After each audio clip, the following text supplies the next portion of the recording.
Cher Dieu, je m'appelle Oscar, j'ai 10 ans, j'ai foutu le feu au chat, au chien, à la maison.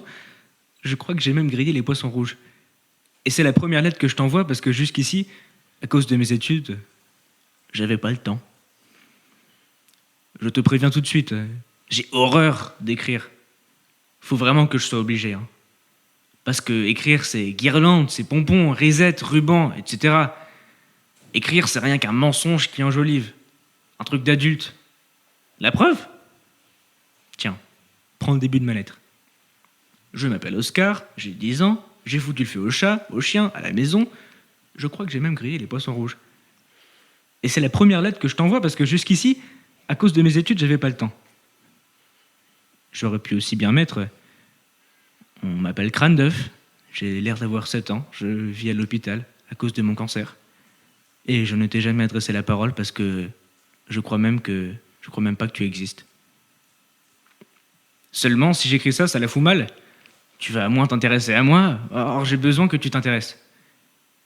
Ça m'arrangerait même que tu aies le temps de me rendre 2 ou 3 services. Salut tout le monde et bienvenue dans notre 2e épisode de notre podcast À bientôt sous le chapiteau. Le podcast qui remplace un petit peu les camps RSV et qui vous accompagne tout l'été. On a choisi de commencer ce podcast un peu en douceur par ce texte qu'on connaît bien. Et si vous vous rappelez, normalement on le lit plutôt au milieu de la semaine. Et normalement, si on a de la chance avec la météo, on est plutôt en haut de la montagne avec un coucher de soleil un peu magnifique. Bon, cette année, ce ne sera pas comme ça. Aujourd'hui, on s'est donné un challenge, c'est de faire un épisode sur Dieu, mais Dieu avec un point d'interrogation. Et on va pas se mentir, moi, quand j'ai préparé un peu ce truc-là, Dieu, donc moi, Raphaël, Dieu, je suis un jeune en 2020, parler de Dieu, c'est quand même pas si simple. En fait, moi, j'ai même tendance à me dire que Dieu, en 2020, il est un peu has-been, quoi. Et pourtant, ce texte... c'est les premiers mots du livre Oscar et la Dame Rose. Et merci Émeric de nous l'avoir lu. De rien. C'est un livre d'Éric Emmanuel Schmitt. Et si vous avez envie de le lire, ou que par hasard, bande de chenapans, vous ne l'avez jamais lu en entier, on vous invite vraiment à le faire. Bertie, tu l'as lu en entier ? Non. Voilà, donc faites comme Bertie, achetez-le et lisez-le sur la plage. Ok. En écoutant le podcast. Ce qu'on aime dans ce texte, c'est que on parle d'un Dieu, et Oscar, il parle à un Dieu qui est proche. Un Dieu à qui on peut dire tu, un Dieu à qui on peut parler comme un pote un peu. Et c'est un Dieu auquel il se confie, il lui dit des choses qui ne sont pas si évidentes que ça. Et c'est un Dieu, Oscar, il lui dit on a besoin que tu t'intéresses. Aujourd'hui, moi aussi, j'ai besoin qu'il s'intéresse à ce podcast. Et pourtant, c'est un Dieu auquel Oscar n'est même pas sûr de croire. Et on verra que nous-mêmes, autour de cette table, on n'est pas tous sûrs de croire. Mais c'est OK dans ce podcast. Et donc tout ça c'est génial, donc on va essayer d'en faire un épisode, et vous l'avez déjà entendu, je ne suis pas tout seul pour faire ce podcast, et donc je vais dire bonjour à Tiffaine qui peut se présenter. Bonjour Tiffaine. Bonjour, je m'appelle Tiffaine, j'ai 18 ans, et je viens de terminer mon année de terminale du coup. Donc tu as eu le bac haut la main. Ouais. On va dire que pour l'instant, oui, normalement oui. Suspense. Et on va dire bonjour à Bertie. Bonsoir, enchantée.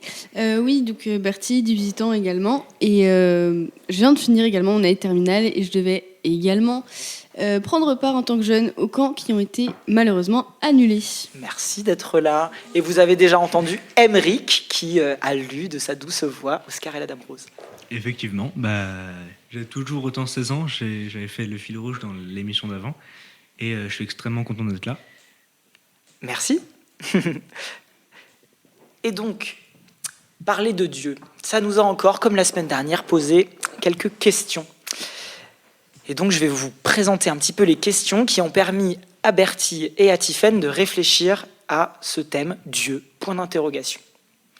Et donc, ce qu'elles se sont demandées pour préparer ce podcast, c'est quand on parle de Dieu, quand on me parle de Dieu à moi, qu'est-ce que ça provoque en moi ? Est-ce que c'est de l'intérêt ? Est-ce que c'est de la conviction ? Est-ce que c'est des doutes ?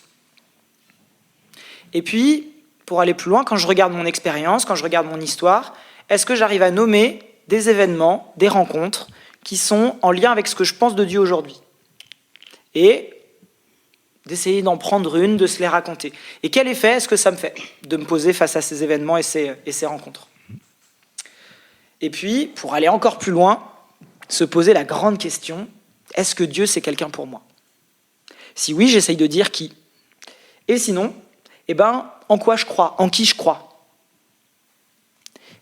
Et puis enfin, pour finir, on a demandé, et la suite quoi? Une fois que je me pose cette question, c'est quoi l'avenir? À quoi j'ai envie de m'ouvrir? Peut-être pour nous, c'est dans les mois à venir. Pour vous, c'est peut-être dans l'été, dans votre semaine de vacances. Et donc, encore une fois, on va vous inviter à prendre ces questions si vous avez envie, peu importe où vous êtes, prendre 5 minutes. Vous pouvez vous prendre un petit calepin, noter des choses. En tout cas, on sera heureux de participer à vous retourner un peu la tête, comme nous, on se l'est retourné pendant... Faites-le chez vous, à défaut d'être au camp et avec tout le monde, faites-le en silence avec vous-même. Ouais, grave. Et donc, les filles, elles ont fait 2 exercices. En fait, c'est qu'elles ont fait comme Oscar aussi. Elles ont répondu aux questions, mais elles ont aussi vécu ce qu'on vit normalement sur les camps et elles ont aussi écrit une lettre à Dieu. Et du coup, elles vont nous parler ou bien de ce que les questions leur ont fait, ou bien de qu'est-ce que ça leur a fait de écrire une lettre à Dieu. Et donc, on va commencer par Bertie, qui va nous parler de cet exercice de la lettre à Dieu et de ce que ça provoque chez elle. Alors, comme l'a dit Rav, vous devez vous en rappeler sur les camps. Lors de la journée Dieu, le matin, on a les questions que Rav vous a présentées pendant le temps de réflexion. Et le soir, on a justement cet exercice qui nous est proposé de la lettre à Dieu. Donc, personnellement, je suis une habituée. Je l'ai fait 3 fois au cours de mes 3 camps. Et après, avec du recul, je me suis rendu compte que je les faisais à chaque fois un peu sur le même modèle. Avec l'ambiance de la journée, dans la lettre à Dieu, je libérais mes émotions, je poussais des coups de gueule contre Dieu, ou je le remerciais, ou j'étais en colère contre lui, ou je demandais des choses bien pour des gens qui allaient mal, des choses comme ça. Et en préparant ce podcast, je ne m'attendais pas du tout à me retrouver et à réfléchir sur ce thème. Je me suis retrouvée devant les questions et devant la lettre à Dieu qu'on m'a proposée. Ça m'a vraiment pris par surprise. Donc j'ai décidé de le faire dans l'autre sens par rapport au camp et de commencer directement par la lettre à Dieu, sans regarder les questions, vraiment sans aucune préparation. Et ça a donné que ma manière d'aborder cet exercice et d'écrire ma lettre à Dieu, c'était pas du tout la même qu'au camp, où là, pour le coup, je lâchais mes émotions les 3 fois où je l'ai faite. Donc comme juste avant, comme vous, j'ai eu l'introduction d'Oscar et la Dame Rose. Et comme actuellement, je suis dans une sorte de creux, de flou dans ma foi, je me suis beaucoup retrouvée dans ce texte parce que je sais plus, je sais pas si Dieu existe, je sais pas si j'y crois. Donc comme Oscar, dans ma lettre à Dieu, je me suis naturellement mise à dire tu, à le tutoyer, à lui parler.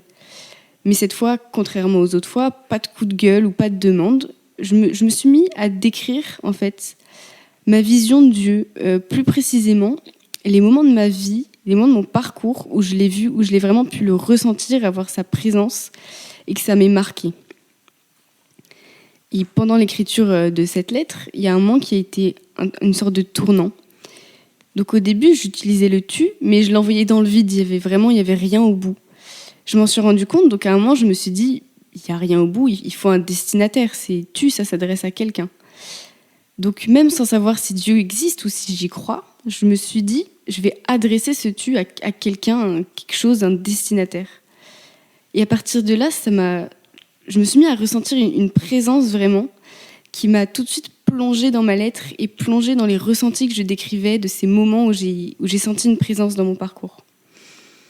Et donc je me suis dit, et j'ai compris en fait que c'était un bon moyen, je trouve, de pouvoir ressentir cette présence de Dieu ou cette présence de quelque chose, de quelqu'un, que j'avais beaucoup perdu depuis maintenant longtemps dans cette période de creux. Et je pense que ça peut marcher pour moi comme pour d'autres, comme pour vous. Et finalement, me retrouver face à cet exercice d'écrire cette lettre à Dieu, vraiment sans préavis, sans préparation, hors du contexte du camp et de cette journée Dieu, auquel je suis habituée, ça a pu changer un peu ma vision des choses qui étaient bloquées dans ce creux inactif qui est ma foi en ce moment. Et peut-être que cette méthode, ça peut me donner un coup de pouce pour repartir petit à petit dans mon chemin et dans ma recherche de foi. Merci Bertie, beaucoup. Et on vous propose, pendant votre été, comme vous voulez, de faire cet exercice librement, comme Bertie. C'est très facile. Vous prenez une feuille, vous marquez « Cher Dieu, virgule », et la suite, c'est à vous, c'est cadeau. Et donc j'ai passé la parole à Tiffaine, qui elle s'est plutôt penchée sur les questions et qui va nous raconter un petit peu qu'est-ce qu'elle vit dans cette relation à Dieu. Ouais. Du coup, moi, ma relation avec Dieu, elle est très fluctuante. Pendant des années, penser à Dieu, ça me rendait vraiment heureuse. Pendant une période, je priais même presque tous les soirs. Après, pendant quelques années, cette relation, elle a beaucoup changé. Il faut savoir que moi, je viens d'une famille qui a traversé beaucoup d'épreuves. Et même avec ces difficultés et ces épreuves, on est toujours restés soudés. Et pendant ces moments-là, moi, je me tournais beaucoup vers Dieu. Et parce que ça m'aidait beaucoup, ça m'apportait beaucoup de bien.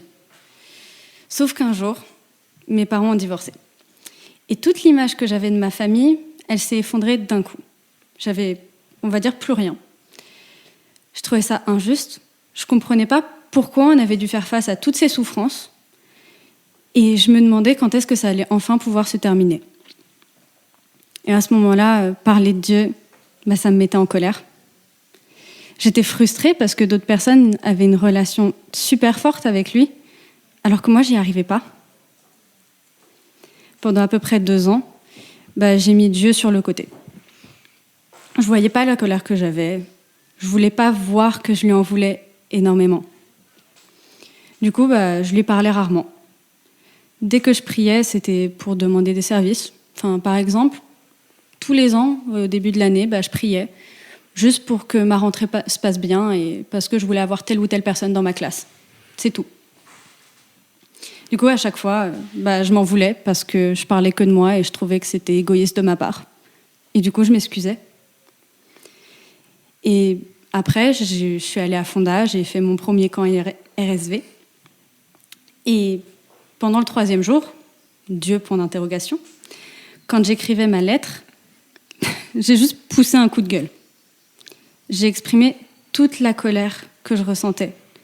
Je lui ai reproché tout ce qui m'était arrivé. Ce jour-là, ma relation avec lui, elle a réellement changé. Ça m'a apaisée parce que j'ai enfin exprimé toute ma colère. Par contre, aujourd'hui, j'ai toujours cette frustration parce que j'arrive toujours pas à avoir une relation forte. J'évite encore de penser à lui aujourd'hui. Et quand j'ai écrit ma lettre pour préparer ce podcast, cette fois, j'avais pas envie de pousser un coup de gueule. J'avais plutôt envie de faire la paix, d'enterrer l'âge de guerre. Du coup, grâce à ça, j'ai l'impression que ma relation, elle s'améliore petit à petit, même s'il reste beaucoup de travail à faire. Maintenant, j'ai envie de faire ce travail. J'ai envie de faire l'effort, que ça aille plus loin que juste lui parler seulement quand j'ai un service à lui demander ou seulement quand ça va pas. Merci beaucoup, Tiffaine. Je vous applaudis toutes les deux parce que...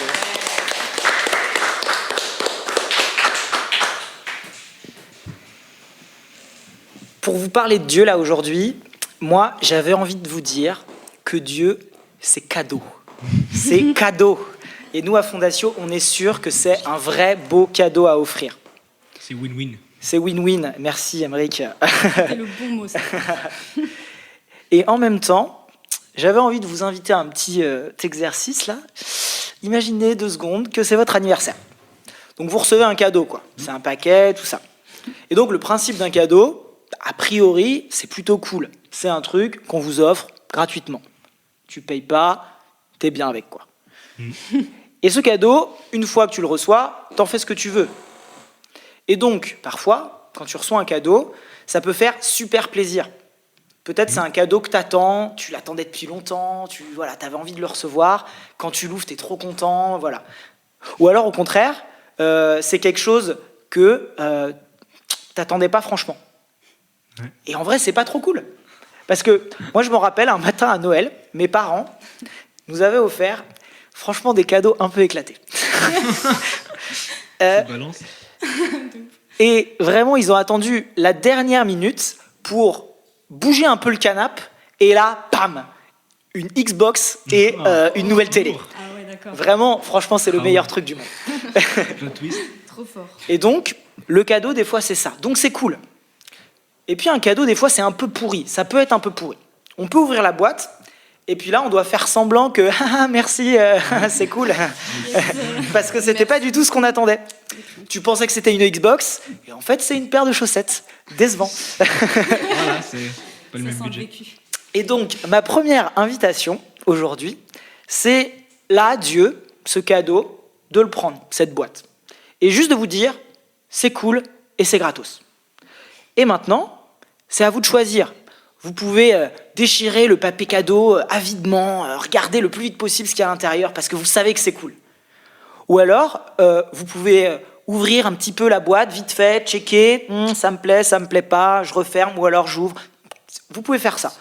Ou alors, vous pouvez juste vous dire, le cadeau, il reste sous le sapin de Noël, pépouze, le papier est joli, mais c'est un cadeau, c'est cool, c'est cool. Voilà. de la Moi, j'en déco. veux pas. En tout cas, un cadeau, ça reste un cadeau. Et donc Dieu, ça reste quelque chose pour nous qui est cool et qui est gratos. Mais moi, pour aller plus loin, ce que je me suis dit, c'est que, en fait, le sens d'un cadeau, c'est que c'est quelqu'un qui nous l'offre. Et c'est pas le Père Noël. Je pense que vous avez 14-18 ans, donc le Père Noël, c'est OK, on peut balayer le sujet, d'accord. Donc, le sens d'un cadeau, c'est que c'est quelqu'un qui nous l'offre. Et nous, on pense pas que Dieu, c'est une chose matérielle. On pense pas que c'est un concept un peu vague, on pense pas que c'est une énergie. Non, Dieu, c'est quelqu'un. Dieu, c'est quelqu'un avec qui, comme Oscar dans la lettre, ou comme Bertie nous l'a dit dans sa lettre, on peut être en relation, on peut lui dire tu. Et donc pour notre cadeau, c'est pareil. Je reprends mon exemple de mes chaussettes. De mon cadeau, c'est des chaussettes. Si c'est ma grande tante au 3e degré, un peu chiante, qui me les offre, qui me prend par les joues en me disant « Oh là là, qu'il est chou, ça fait longtemps que je l'avais pas vu celui-là, qu'est-ce qu'il a grandi ?» Je te calme, mamie. J'ai 26 ans, il y a des chances que le cadeau il finisse au fond de mon panier à linge sale et ça va pas m'intéresser. Dur. En revanche, si par contre, c'est un de mes filleuls, Malo ou Paul, 7 ans, il a choisi des petites chaussettes dans le magasin pour son parrain, voilà, il sait que je vais les adorer, tout ça, il m'offre des chaussettes, c'est éclaté des chaussettes, mais là je sais qu'elles sont spéciales. Et franchement, c'est sûr et certain que ça va devenir mes chaussettes préférées. Et qu'à chaque fois que je les verrai dans mon panier, dans ma penderie, c'est celle-là que je vais prendre. Pour moi, Dieu, c'est plutôt ce cadeau-là. En fait, la foi pour nous, à Fondatio, c'est une surprise. C'est même un peu une aventure, c'est un chemin. Et ce chemin, par exemple, Tiffaine, elle nous l'a un peu raconté. Et je crois vraiment que c'est un choix qui nous rend heureux. Et qui peut, pour reprendre tes mots, qui peut nous rendre un peu plus paisibles face à des situations. Et donc, pour finir ce temps, je vais laisser la parole à la douce voix d'Emeric, encore, qui va nous lire un joli poème de Francine Carillo, qui est une théologienne. Donc théologienne, ça veut dire quelqu'un qui s'intéresse bien aux questions de la foi. Et voilà, je te laisse nous le lire. Pas étonnant, dit Dieu, que notre histoire soit tissée de rendez-vous manqués. Vous m'attendez dans la toute-puissance, et je vous espère dans la fragilité d'une naissance. Vous me cherchez dans les étoiles du ciel, et je vous rencontre dans les visages qui peuplent la terre. Vous me rangez au vestiaire des idées reçues, et je viens à vous dans la fraîcheur et la grâce, de la grâce, pardon. Vous me voulez comme une réponse, et je me tiens dans le bruissement de vos questions. Merci Emeric. On va conclure notre 2e émission de podcast. Je te laisse la parole, ma grande. Plaisir. Ah oui. Du coup, nous, on voudrait encore remercier les gens. Il y a beaucoup trop de personnes à remercier, en toute manière. Du coup, d'abord, on voudrait remercier Marie, qui a beaucoup aidé Raph pour son enseignement. Merci Marie. Merci. Et Marie, qui est quand même la responsable de la mission jeune de Fondation en France. Merci Marie. On peut l'applaudir, s'il vous plaît. Merci Marie. Et du coup, on voudrait une nouvelle fois remercier Guillaume, qui est responsable de la sono. En fait, voilà, exactement. En fait, on veut vraiment le remercier à chaque fois pour qu'il devienne vraiment riche et célèbre. Et, Une star. Voilà, exactement. Donc applaudissez le même chez vous. Vraiment, ouais. Vraiment. Merci. grâce à nous.